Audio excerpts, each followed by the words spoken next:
Toute l'actualité de ce mercredi, nous sommes le 5 mars 2025 au cœur de vos pays de Savoie. On commence ces informations locales avec justement le tunnel de Lyon-Turin, Extinction Rebellion qui distribue 10 000 lettres pour dénoncer le chantier. Une plainte déposée par l'entreprise TELT qui supervise le chantier donc a porté plainte selon nos confrères de l'Essor Savoyard. On continue avec l'Essor Savoyard qui nous parle justement du début des travaux pour le chantier de l'hôtel de ville d'Annecy. Se précise, plus de 5 ans après l'incendie dévastateur, les travaux donc de l'hôtel de ville d'Annecy vont pouvoir démarrer. Donc l'installation du chantier aura lieu dans les prochains jours. On parle de lune avec l'Essor Savoyard dans la nuit du 13 au 14 mars prochain. Une éclipse lunaire totale donc se produira. La lune traversera donc l'ombre de la Terre et prendra des teintes rouges et orangées. Donc pour observer tout cela, n'hésitez pas, ça sera donc dans la nuit du 13 au 14 mars prochain. L'Essor Savoyard avec du côté de d'Annecy et justement une épicerie épinglée pour avoir enfreint la réglementation sur la vente d'alcool. Surveillé après plusieurs entorses justement à la réglementation, un commerce d'Annecy a de nouveau fait l'objet d'une verbalisation mardi 4 mars concernant la vente tardive d'alcool du côté de l'avenue de Cran à Annecy. On continue avec du côté de Villaz, 3 personnes relogées après un feu dans une maison. Cet incendie qui s'est déclaré mardi 4 mars dans un ancien corps de ferme du côté de Villaz, proche d'Annecy, en Haute-Savoie. Et puis également du côté de la Savoie, 2 maisons détruites dans un incendie, cette fois-ci du côté de Mouxy. Les familles ont dû être relogées. Le feu qui s'est déclaré mardi 4 mars aux alentours de 23h30 à Mouxy en Savoie. On continue l'actualité, on parle des bus d'Annecy. Qu'on arrête de nous mettre la pression, donc on l'a largement assez. S'indignent justement les chauffeurs de la Cibra dans les bus d'Annecy. Donc le contrôle des conducteurs passe mal.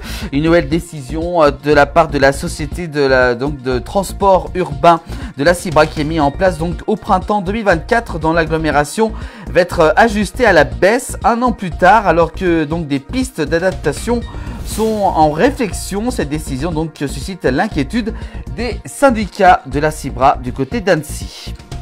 On continue l'actualité avec justement à la maison d'arrêt de Bonneville. Quasiment toutes les cellules sont détenues dans 10 mètres carrés. À 3 détenus sur 10 mètres carrés, alerte le directeur, alors que le ministre de la Justice vient d'annoncer son souhait d'expérimenter les petites prisons en Haute-Savoie. Le directeur donc de la maison d'arrêt de Bonneville tire la sonnette d'alarme auprès du gouvernement. Et puis également, on parle cette fois-ci de la sénatrice Sylviane Noël qui rejoint le groupe de travail sur les installations illicites des gens du voyage du côté de la Haute-Savoie. La sénatrice donc qui a été désignée justement durant ces derniers jours. On parle également d'un ancien maire de Saint-Jean-d'Aulpes, Gaston Cotet de Moulin, qui est décédé à l'âge de 92 ans.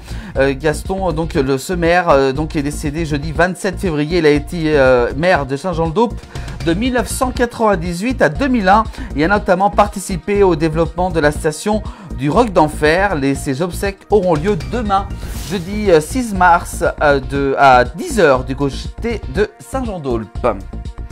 On continue l'actualité avec cette fois-ci après alors que l'enquête se poursuit pour déterminer la cause de l'incendie du Chaussea du côté de Gaillard en Haute-Savoie, ravagé par les flammes samedi 15 février dernier. La marque spécialisée dans la chaussure assure que le personnel sera reclassé dans d'autres magasins à proximité. Et puis enfin, on termine par des informations travaux du département de la Haute-Savoie, la route départementale 909A de la commune de Talloires-Mondemain. Travaux préliminaires d'entretien et de débroussage sont à signaler, donc prudence du côté de cette route départementale 909A. Et également aussi une autre information de travaux sur celle de la route départementale 1508 sur la commune de Doussard, sur les bords du lac d'Annecy, aménagement d'une traversée de chaussée et d'un cheminement piéton. Voilà donc pour ces deux informations, travaux émis par le département de la Haute-Savoie. Voilà pour l'essentiel de l'actualité en cette journée de ce mercredi 5 mars. Tous les soirs dans le 19h à retrouver en direct et également aussi dès le lendemain en replay sur l'ensemble des plateformes de la place du village.